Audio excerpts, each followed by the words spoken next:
Hello everybody and welcome back to a brand new video. We just hit 42,000 subscribers. Let's get to 43K. Please like this video down below and sub to the channel before we get started.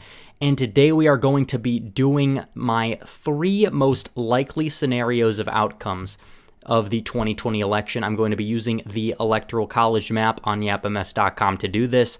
And what we do know is that there are a wide range of possibilities of how the outcome of the 2020 election will end up being. The bottom line is there's a lot of people out there and they only rely on polls. And polls are important, and I do use polls to a certain extent. However, polls this far out are not entirely reliable.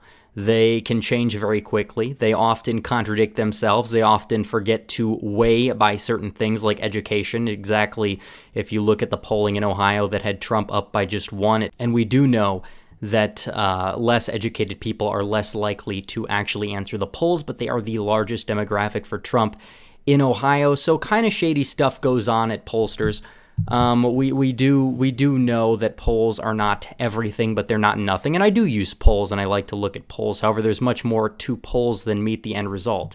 But the bottom line is that the polls right now do have Biden up by 9 points in the popular vote. I personally do not believe that is entirely true. When you weight the polls properly by party ID, the expected party ID of this election cycle, take out the outliers, Biden leads by roughly 5 to 6. That personally is what would happen, I think, if the election were held today. If the election were held today, Biden would probably win. However, the bottom line is the election is not held today. Biden's going to pick his VP candidate, who will inevitably be a terrible candidate. Whether it's Harris or Rice, there's really no appeal there, and people like Rice have corruption history. People like Harris are hated by both the right and the left for vastly different reasons, so we'll have to wait and see on Biden's VP. That's going to obviously change things a little bit. We don't even know who Biden's VP pick is. We can't be calling these states right away. We also know that we have the conventions that are going to happen in August. We know there's going to be conventions. We know there's going to be debates. Many unforeseen things could happen between now and then, as well as many other events. We may have a very big hurricane season. As you know, the hurricane season back in 2012 helped Obama. If Trump can nail his hurricane response, he very well could pick up a few political points, and he's getting into a little bit of a campaign shakeup, doing briefings, so obviously a lot can change. The betting odds show this.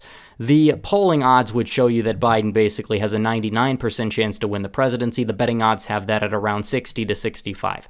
Both are important to look at, but we know that these things can change. But I'm going to be doing my first scenario. There's probably a 25 to 33% chance of each one of these happening, if not a little bit more. I think the second one would be up by 40. But this prediction would be if, not necessarily the polls are right, but I guess you would say if nothing changes between now and November, this probably is going to be the result. I filled in most of the safe states already. Missouri, I think Missouri and South Carolina will be close to 10%. I think they'll be just over. These are not going to be contested. And there are polls that have them within 10. I do acknowledge that, but the bottom line is if you look at historical trends in the polling data, you will see these states always underestimating Republicans. We see similar things in Indiana and Iowa, especially after the midterms after 2016. We've seen this throughout in Iowa, Missouri, Indiana, Ohio, to a certain degree in Wisconsin as well. So right now it's 125 to 182. We can fill out some more states that I think would be safe for Dems under this scenario. New Mexico, Colorado, and Virginia would probably go Dem by roughly around 10. These states are not going to be contested. If things went vastly differently from the beginning of the year to now, they very well could have been in play. But the bottom line is, of course, people are going to say, oh, you thought New Mexico could have been close. Well, yeah, guess what? Expectations change. You don't get to dunk on me for changing my expectations, especially if I change them to be more realistic. By the way, I personally think that in the actual scenario, New Mexico would be likely blue, but in this scenario, it is going to be safe. The states that are going to be likely red, I don't believe I have any states in the likely red column. The likely D column will be Nevada, would be likely D, as well as Minnesota. These two states would be likely D. Minnesota is kind of moving away from the Republicans compared to 2016. Trump could win Minnesota. The last two polls that have come out of Minnesota has Trump down by an average of 4 points. If you look at the end aggregate of 2016, Trump was down by 9 points or so and almost won. So it's possible, but if we're going to use the midterms as a standing point, I'm going to have to put Minnesota as likely D. Moving forward, I think that I will be moving the state of Texas in this scenario. Tilt to lean, probably just over lean. I think that if this is the case, Republicans are going to have to spend their money to win Texas, even if Biden does make it close. I don't believe that Biden, with the low, abysmal Hispanic turnout and enthusiasm numbers in the primary, is really going to be able to pull off the state of Texas. Iowa would also stay in the column of the Republicans, as well as Ohio in this scenario. As we know, the polling aggregate does have Trump up in these states, and they're kind of moving away from the Democrat Party. And if you do look at the 2008 election, you saw states like Missouri that were formerly swing states solidify as, going tilt to lean red. You would see a similar thing here with Iowa, as well as the state of Ohio. Democrats would win Maine's 1st district safe. I don't know why I forgot to fill that out, as well as Maine at large in the likely to safe column, even if Susan Collins does win narrowly in this scenario, which I think is still possible, and I do think she will pull it off when it's said and done.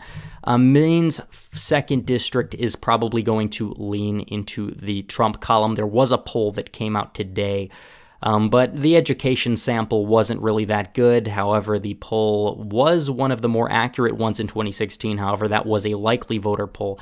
This was a register voter poll in July. That was a likely voter poll that came out in September.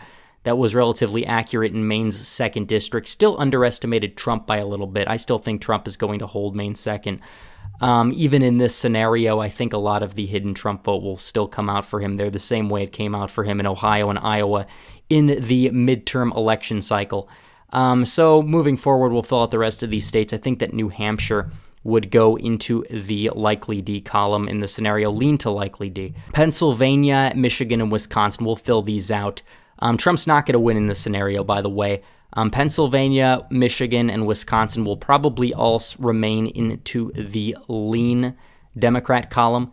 If not, maybe Pennsylvania could be likely just because of the primary turnout data that did not really favor Republicans that much, but there's a lot of factors at play. You can't simply go off of that. And some of the recent polling has it within 5. So we are going to leave these 3 as lean D. We do know Trump has a tendency to overperform his polling in these 3 states, whether it was the 2020 primary polls we've seen, whether it was the 2016 primary polls or the 2016 polls, or in some cases the midterm polls. But again, Trump is a little bit more unique, as he does bring out voters that don't usually vote. And that's kind of why I don't think the polls are really gauging that much this time, especially in these 3 states. And they didn't really gauge it last time in these 3 states, and really only did so leading up to the last couple weeks of the election cycle, when you did see the polling narrow from 7 points to 2 points. And a lot of people are going to blame that on Comey. However, the Comey letter came out when Clinton was up by 4. Clinton was up by 3.2 at the end. Didn't really move these states into the column that much. The only state it mathematically possibly changed was the state of Michigan. So that's not really the only reason here why that happened. It's mainly because the polls really update their likely voter screens in October. And a lot of people seem to forget that, and they throw temper tantrums in my comment section because they are electorally illiterate, yet claim that I am. It's kind of hilarious at the same time, but whatever. Let them think whatever they want to think, and then they will see what happens come election night. Nebraska's 2nd district, this would go into the Democrat column in this scenario. Primary turnout data did look good for Republicans, but in this scenario, if Biden really did win nationwide by around 7 to 8 points or whatever, which is what I would expect, Nebraska's 2nd would be in the Democrat column. North Carolina would be close. Same thing with Florida. Even in 2008, McCain lost Florida by 2.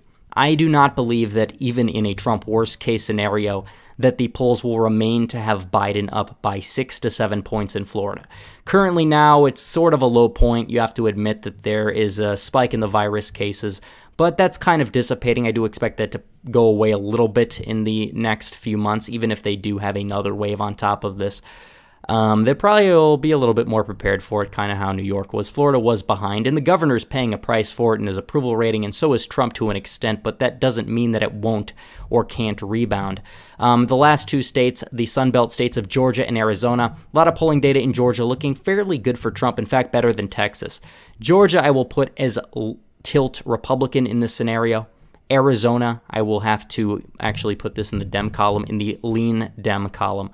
Registration data, it's not looking that good for Democrats, benefiting them a little bit. There's a lot of unknowns about Arizona, partially because they did not have a Republican primary. We don't have any primary data to really go off of. There's a lot that can happen. I do expect Martha McSally to lose no matter what. Preferably she would lose the primary, but I simply just don't think that's going to happen.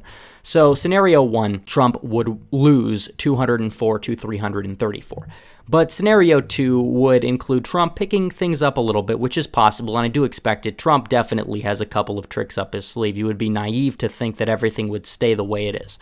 And I think that that would help move a state like Florida into the tilt Trump category. Same thing with North Carolina. Georgia would move to the lean column. Texas would be lean to likely in that 5 points for Trump range. Moving forward, I think Virginia, Colorado, and New Mexico would move into the likely D column. Nevada would be to the lean D column. Arizona, Wisconsin, Pennsylvania, and Michigan would definitely have a shot to be close.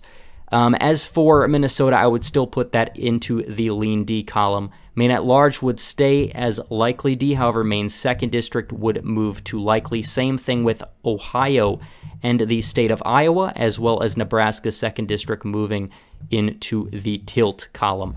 Last state I think I have to alter is New Hampshire, getting closer and being into the lean column.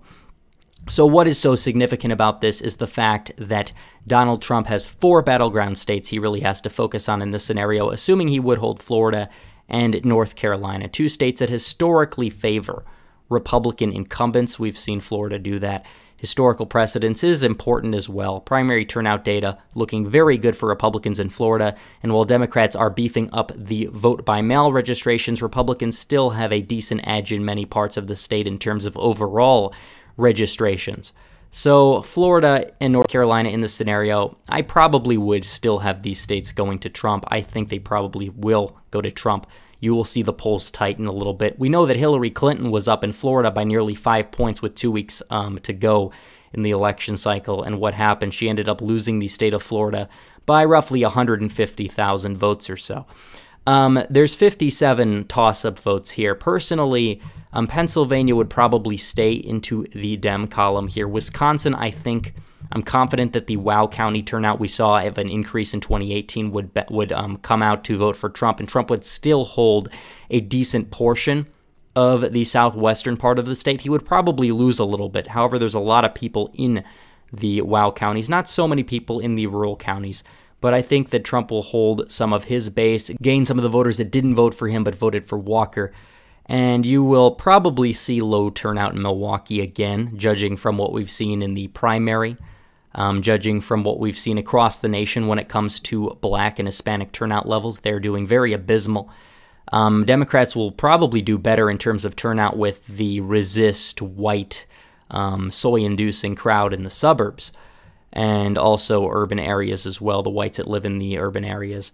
But in terms of the minority turnout, it was abysmal in the primary, and vote by mail doesn't actually help or favor these communities in terms of voting. So Democrats pushing for them are kind of counterproductive, even though there is widespread speculation that they are susceptible to fraud that could benefit the Democrat Party, but that's beside the point. As for Michigan and Arizona, on the ground here in Michigan, you would probably get a sense that Donald Trump is winning this election. There's virtually no enthusiasm for Joe Biden anywhere. In 2016, there were tons of Hillary Clinton bumper stickers. Now they're gone. I'm not going to use that to predict the election because, again, people talk about the silent majority, and it kind of does work both ways, as some people are not necessarily enthusiastic versus some people being silent. There's also the unenthusiastic majority. However, that's a lot less likely to turn out to vote than the silent majority is, though. So Michigan, I think, is going to go down the wire. In this scenario, I'll give Michigan to the Democrats. Arizona is a pure toss-up. Based on historical precedents, the fact that the Democrats have not been able to get 46% of the vote there in a long, long time, going way, way back to, I think, the 1940s. And I do think Biden will get 47 or 48. I still think that Trump, in this scenario, which I think is the most likely scenario, Arizona very well could pull through for the Republican Party. Now it is time that we take a look at the election cycle in terms of what is this other scenario. Trump completely gets it together, stays on message, and goes out there and wins the election. And I would make changes here. I would say that he'd get a lot of the independent supporters, even some of the soft support for Biden that says they might change their vote, because that's in the polls. It's funny. The people on the left that want to cite the polls don't exactly look through them and see what they actually say. Georgia would stay lean to likely. Florida, I'd keep Florida as tilt because it's always close and you do have the virus there. But North Carolina, I would move to lean. Ohio, Iowa in this scenario, you could move Ohio into safe, potentially. Nebraska second. Well, it was tilt last time. We'll leave that as tilt. I think it's titanium tilt R to lean R potentially. Nevada in this scenario would get closer, be tilt. Arizona would also probably remain tilt. Michigan in this scenario would, as well as Pennsylvania, go over to the Republicans. Minnesota would still stay with the Democrat Party. New Hampshire would go for the Republicans. Again, Chris Sununu is very popular there. He's polling up 60 to 70% in the polls. He very well could help Trump, and it's ironic because he's actually a pro-Trump Republican governor, and he has such a high approval rating, unlike what you see from people in the Northeast like Charlie Baker, unlike what you see from people such as Larry Hogan. Or also Phil Scott, by the way. He's up in Vermont. You can't forget about him either. Maine at large would probably get into the lean column again. Maine second would probably be safe again. So if Trump would keep everything running smoothly from here on out, he would win by a decent margin. He would win by 310 to 228. It's possible that you could see Minnesota or Nevada flip, but right now I don't think the Trump campaign should or really want to focus too much on states that they really don't have that much of a chance to win. And again, this is sort of the best case scenario. We did the worst case scenario.